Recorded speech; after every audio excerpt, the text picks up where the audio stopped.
കേരളം എന്ന് പറയുന്നത് ഇന്ന് ജീവിക്കാൻ കൊള്ളില്ലാത്തൊരു നാടായി മാറിക്കൊണ്ടിരിക്കുന്നുണ്ട്. അത് പ്രിയപ്പെട്ട അധികാരികൾ അറിഞ്ഞാലും അറിഞ്ഞില്ലെങ്കിലും. ഒരു പാർട്ടിയെ എതിർത്ത് പറയുവാനോ പാർട്ടി സംവിധാനങ്ങൾ എതിർക്കുന്നതോ ഒന്നുമല്ലത്. കണ്ണ് തുറന്ന് കാണുന്ന, മനുഷ്യത്വം ഇനിയും മരവിച്ചിട്ടില്ലാത്ത ഏതൊരുവനും കൃത്യമായിട്ട് മനസ്സിലാകുന്ന ഭാഷയിൽ തന്നെയാണ് പറയുന്നത്. കേരളം ഇന്നൊരു ലഹരിയുടെ ഒരു കൂമ്പാരമായി മാറിക്കൊണ്ടിരിക്കുന്നുണ്ട്. ഇവിടെ വളർന്നുകൊണ്ടിരിക്കുന്ന യുവതലമുറ ഇന്ന് ലഹരിക്ക് അടിമപ്പെട്ടുകൊണ്ടിരിക്കുന്നുണ്ട്. 8ലും 9ലും മുതൽ ഇവർ ലഹരി പദാർത്ഥങ്ങൾക്ക് അടിമപ്പെട്ടു പോകുന്നുണ്ട്. അതിനൊരു പരിധിവരെയും ഇന്നത്തെ ഭരണ സംവിധാനങ്ങൾ കൂട്ടുനിൽക്കുന്ന പ്രവണതയാണ് കണ്ടുവരുന്നത്. അതിനകത്ത് ഒരു മാറ്റവുമില്ല. അതിനെതിരെ നിങ്ങളിതിന് കീഴെ കൊണ്ടുവന്ന് എന്തെല്ലാം കമൻ്റ് ഇട്ടാലും ഞാൻ പറഞ്ഞ കാര്യത്തിൽ മാറാനായിട്ട് ഞാൻ തയ്യാറല്ല. കാരണം ഇന്നത്തെ നമ്മുടെ സമൂഹം കണ്ണ് തുറന്ന് കാണുന്ന, പാർട്ടിയുടെയോ മതത്തിൻ്റെയോ പ്രത്യയശാസ്ത്രങ്ങളുടെയോ അന്ധതയില്ലാത്ത കണ്ണുകളോടുകൂടി ഈ സമൂഹത്തെ നോക്കിക്കാണുന്ന ഏതൊരുവനും വ്യക്തമായി മനസ്സിലാകുന്ന കാര്യമാണ് ഇന്നത്തെ കേരളത്തിൻ്റെ പോക്ക് ശരിയല്ല എന്നുള്ളത്. ഇന്നത്തെ കേരളത്തിൻ്റെ പോക്ക് ശരിയല്ല എന്നുള്ളത്. ഇത്രയേറെ ലഹരി പദാർത്ഥങ്ങൾ ഒഴുകുന്നതിൻ്റെ സോഴ്സ് കണ്ടെത്തി അത് ഇല്ലാതാക്കാനായിട്ട് എന്തുകൊണ്ട് ഗവൺമെൻറ്റിന് സാധിക്കാത്തത്? ഗവൺമെൻറ്റിന് കഴിവില്ലേ അതിന്? ഇത്രയും സംവിധാനങ്ങൾ നമുക്കുണ്ടായിട്ട്, ഇത്രയും പ്രഗത്ഭരായ ഓഫീസേഴ്സ് നമുക്കുണ്ടായിട്ട് എന്തുകൊണ്ട് അതിന് തടയിടാനായിട്ട് നമുക്ക് സാധിക്കുന്നില്ല? ഇനി അങ്ങനെ സാധിക്കാതെ പോകുന്നുണ്ടെങ്കിൽ അത് ഇന്നത്തെ ഭരണ സംവിധാനത്തിൻ്റെ പിഴവല്ലേ, കഴിവില്ലായ്മയല്ലേ? അപ്പോൾ ഒന്നുകിൽ ഇത് ഭരണ സംവിധാനത്തിൻ്റെ കഴിവില്ലായ്മയാണെന്നും പിഴവാണെന്നും സമ്മതിക്കുവാനായിട്ട് ഭരണാധികാരികൾ സമ്മതിക്കണം, തയ്യാറാകണം. അതല്ലെങ്കിൽ ഇത് നിങ്ങളുടെ മൗനാനുവാദത്തോടു കൂടിയാണെന്ന് ഞങ്ങൾ വിധി എഴുതേണ്ടതായിട്ട് വരും. ഈ രണ്ടിലൊന്നാണല്ലോ ഇത് നടക്കാൻ സാധ്യതയുള്ളൂ, അല്ലാതെ ഒരിക്കലും നടക്കില്ലല്ലോ. എല്ലാ ദിവസവും പത്രമാധ്യമങ്ങളും നമ്മൾ കാണുന്നതാണ്. ഇപ്പോൾ സ്ഥിരം കൊലപാതകങ്ങളാണ് ഇപ്പം എല്ലായിടത്തും. ഒരു മാതൃകാപരമായിട്ടുള്ളൊരു ശിക്ഷ പോലും ഇതുവരെ കൊടുക്കുവാൻ നമുക്ക് സാധിച്ചിട്ടില്ല. അതിനേക്കാൾ ഉപരിയായിട്ട് ലഹരിക്ക് പിടിക്കപ്പെട്ടു, ഓക്കെ, പുറത്തുപോയി, കുറച്ച് നാളത്തേക്ക് മാറിയുന്നു, ഇതാ വീണ്ടും തുടരാൻ പോകുന്നു. ഈ ഒരു അവസ്ഥയിലൂടെ തന്നെയാണ് നമ്മളിപ്പോഴും മുന്നോട്ട് പോയിക്കൊണ്ടിരിക്കുന്നത്.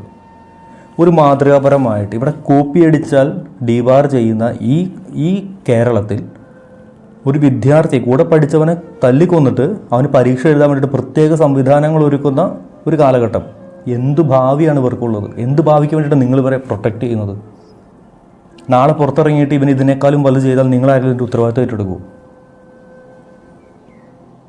നമ്മൾ സ്വയം ചോദിക്കണം. ഇന്ന് അപ്പുറത്തെ വീട്ടിൽ നടന്നത് നാളെ എൻ്റെ കുടുംബത്തിൽ നടക്കാതിരിക്കണമെങ്കിൽ അതിനുള്ള മുൻകരുതൽ ഞാൻ എടുത്തേ പറ്റൂ.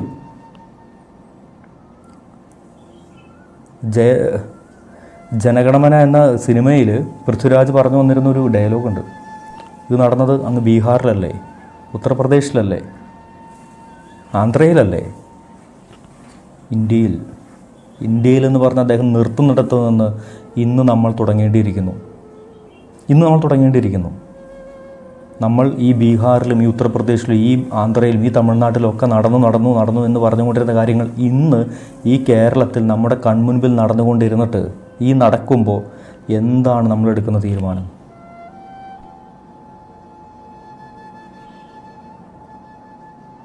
എവിടെയാണ് നമ്മളുടെ മൊറാലിറ്റി? എവിടെയാണ് നമ്മുടെ മനുഷ്യത്വം? മനുഷ്യജീവനൊന്നും ഇവിടെ ഒരു പുല്ലുവിലയുമില്ലേ? ഒരു കാട്ടുപന്നിയെ കൊന്നിട്ട് അവനെ പിടിക്കാനായിട്ട് ഈ നാട് മൊത്തം നെട്ടോട്ടം കൂടിയിട്ട് അവനെ കണ്ട് കിട്ടിക്കഴിഞ്ഞാൽ ജയിലിലടയ്ക്കാൻ, തുറുങ്കിലടയ്ക്കാനായിട്ട് കാത്തിരിക്കുന്ന ഒരു സർക്കാർ ഇവിടെ ഉള്ളപ്പോൾ, ഒരു മനുഷ്യജീവന് പുല്ലുവില പോലും കൽപ്പിക്കാത്ത രീതിയിൽ ഇത്തരം കാര്യങ്ങൾ കാട്ടിക്കൂട്ടുമ്പോൾ എന്താണ് ഞങ്ങൾ സാധാരണക്കാരായിട്ടുള്ള ജനങ്ങൾ എന്താ വിചാരിക്കേണ്ടത്? ഞങ്ങളുടെ ജീവന് ഇവിടെ എന്ത് പ്രസക്തിയാണ് ഉള്ളത്? എന്ത് പ്രാധാന്യമുള്ളത്? എന്ത് സംരക്ഷണമാണുള്ളത്? വഴിയിൽ കൂടി പോകുന്ന ഏതൊരുവനും കഞ്ചാവും വലിച്ച് ആരെയും ഈ സമൂഹത്തിൽ കൊല്ലാമെന്നുള്ള സ്ഥിതിയിലേക്കായി തുടങ്ങിയില്ലേ നമ്മുടെ ഈ സമൂഹം? ഒരു മാതൃകാപരമായിട്ട് ആരെങ്കിലും ശിക്ഷിച്ചതായിട്ട് നിങ്ങൾക്ക് കാണിച്ചു തരാൻ പറ്റുമോ? ഒരു പ്രാവശ്യമെങ്കിലും. എന്നിട്ട് കേരളം ഇനിയും മുന്നോട്ട് പോകുക എന്നുള്ള ഹാഷ്ടാഗുമായിട്ടാണ് വന്നിരിക്കുന്നത്. കേരളം ഇനിയും മുന്നോട്ട് പോകും, അധികം താമസിയാതെ തന്നെ മുന്നോട്ട് പോകാൻ സാധ്യതയുണ്ട്. കുട്ടികളുടെ വിദ്യാഭ്യാസം, കുട്ടികളുടെ മൗലികമായിട്ടുള്ള അവകാശങ്ങൾ, അവർ ചെയ്യേണ്ട കാര്യങ്ങൾ, ഇതൊന്നും പഠിപ്പിക്കാത്ത ഒരു തലമുറയെ വാർത്തെടുത്ത് അവരുടെ തലയിൽ ഈ ലഹരിയും ഈ പ്രത്യയശാസ്ത്രങ്ങളും തിരികെ കയറ്റിക്കൊണ്ടിരിക്കുമ്പോൾ ഈ സമൂഹത്തിൽ നിന്ന് ഇനിയൊരു നന്മ പ്രതീക്ഷിക്കാൻ സാധിക്കില്ല, ഒരിക്കലും സാധിക്കില്ല. ഒരു 10-20 വർഷങ്ങൾക്ക് മുൻപ് വരെയും നമുക്ക് അധ്യാപകരെ പേടിയുണ്ടായിരുന്നു, മാതാപിതാക്കളെ പേടിയുണ്ടായിരുന്നു, അവർ വഴക്ക് പറഞ്ഞ ഭയമായിരുന്നു, വടിയെടുത്താൽ ഭയമായിരുന്നു. ഇന്നതെല്ലാം മാറി. അധ്യാപകരെ ഭയമില്ല, മാതാപിതാക്കളെ ഭയമില്ല. മാതാപിതാക്കൾക്കും അധ്യാപകർക്കൊന്നും കുട്ടികളെ തിരുത്താൻ പോലും പേടിയാണ്. കാരണം നാളെ ചിലപ്പോൾ ജീവനുണ്ടാകുമോ എന്ന് ഉറപ്പില്ല. ലഹരിക്ക് അടിമയായിട്ട് നിൽക്കുന്ന കുട്ടികളെ കണ്ടിട്ടുള്ള എത്രയോ കുടുംബങ്ങളുണ്ട് നമ്മുടെ ഈ സമൂഹത്തിൽ. പണ്ടൊരിക്കൽ പറഞ്ഞ പോലെ വൈകുന്നേരം രാത്രി വീട്ടിലേക്ക് വരുന്ന മകന് വാതിൽ തുറന്നു കൊടുക്കാൻ ഭയമാണ്, അവൻ എൻ്റെ അമ്മയെപ്പോലെ അല്ല കാണുന്നതെന്ന് കരയുന്ന ഒരു വീട്ടമ്മയുള്ള ഒരമ്മയുള്ള ഈ കേരളത്തിൽ നമ്മൾ എത്ര പേരാ ഇതിനെക്കുറിച്ച് ആകുലപ്പെടുന്നുണ്ട്? എന്നിട്ടും ഇവിടെ ആരും ഒന്നും അറിഞ്ഞിട്ടില്ല. ഇവിടുത്തെ ഭരണത്തിന് ഇതിനകത്തൊന്നും ഒരു പങ്കുമില്ല. ഈ ഭരണം നിലവിൽ വന്നതിന് ശേഷം എത്രയോ ബാറുകളും എത്രയോ ബിവറേജുകളും പുതുതായിട്ട് തുറന്നു. അറിഞ്ഞും അറിയാതെയും കൊണ്ടും കൊടുത്തും എത്രയോ കൊലപാതകങ്ങൾ ഈ സമൂഹത്തിൽ നടന്നു. എത്രയോ അക്രമ സമരങ്ങൾ ഈ സമൂഹത്തിലുണ്ടായി. ഒരിക്കലെങ്കിലും ഇതിനെതിരെ പ്രതികരിച്ചിട്ടുണ്ടോ? ഒരിക്കലും ഇതൊന്നും പാടില്ല എന്ന് പറഞ്ഞിട്ടുണ്ടോ? ഒരിക്കലെങ്കിലും ഇതിനെതിരെ ഒരു നടപടി എടുത്തിട്ടുണ്ടോ? എന്നിട്ടും ഇവിടുത്തെ ഭരണം ഏറ്റവും ബെസ്റ്റാണ്. കമൻറ്റ് ബോക്സ് എല്ലാവർക്കും ഓപ്പണാണ്. നിങ്ങൾക്ക് നിങ്ങളുടെ അഭിപ്രായങ്ങൾ തീർച്ചയായിട്ടും ഇടാം. ഇതിനകത്ത് കുറേ കമൻറ്റുകൾ വരുമായിരിക്കും. കാരണം ഞാൻ ഇതിന് മുൻപിട്ട് വീഡിയോസിന് ഇങ്ങനെ കുറേ കമൻറ്റുകൾ വന്നിട്ടുണ്ടായിരുന്നു പാർട്ടിയുടേതായിട്ടുള്ളത്. ഞാൻ ഒരു പാർട്ടിക്കെതിരെയും പറഞ്ഞു, ഇതിപ്പം ആര് ഭരിച്ചാലും, കമ്മ്യൂണിസ്റ്റ് ആയാലും കോൺഗ്രസ് ആയാലും BJP ആയാലും ആര് ഭരിച്ചാലും ഇതാണ് സിറ്റുവേഷനെങ്കിൽ നാളെയും ഇത് തന്നെ ഞാൻ പറയും. ഇത് പാർട്ടിയുടെ പ്രശ്നമല്ല. ഇത് വളർന്നു വരുന്ന ഒരു സമൂഹത്തെ വാർത്തെടുക്കാനായിട്ട് നമുക്ക് എല്ലാവർക്കും പ്രതിബദ്ധതയുണ്ട്, നമുക്ക് ബാധ്യതയുണ്ട്, കടമയുണ്ട്. അതിനുള്ള സാഹചര്യങ്ങൾ ഒരുക്കി കൊടുക്കുക എന്നത് നമ്മുടെ ഉത്തരവാദിത്വമാണ്. അപ്പോൾ അതൊന്നും ഇല്ലാതാവുകയും ഈ പറഞ്ഞ ലഹരിയും മദ്യവും മയക്കുമരുന്നും സുലഭമായിട്ട് ഇന്നത്തെ കൊച്ചുകുട്ടികൾക്ക് ലഭ്യമാവുന്ന രീതിയിൽ ഇവിടെ പലയിടങ്ങളിലും ഇങ്ങനെ ലഭ്യമായിക്കൊണ്ടിരിക്കുന്ന സാഹചര്യത്തിൽ എങ്ങനെയാണ് നമ്മളിതിനെ പ്രതിരോധിക്കുക? അതിനെക്കുറിച്ചാണ് നമ്മൾ ചിന്തിക്കേണ്ടത്. അല്ലാതെ ഇനിയും ദയവ് ചെയ്ത് കേരളം ദൈവത്തിൻ്റെ സ്വന്തം നാടെന്ന് പറഞ്ഞുകൊണ്ട് പരസ്യങ്ങൾ ഇറക്കുന്നതിനകത്തല്ല കാര്യം.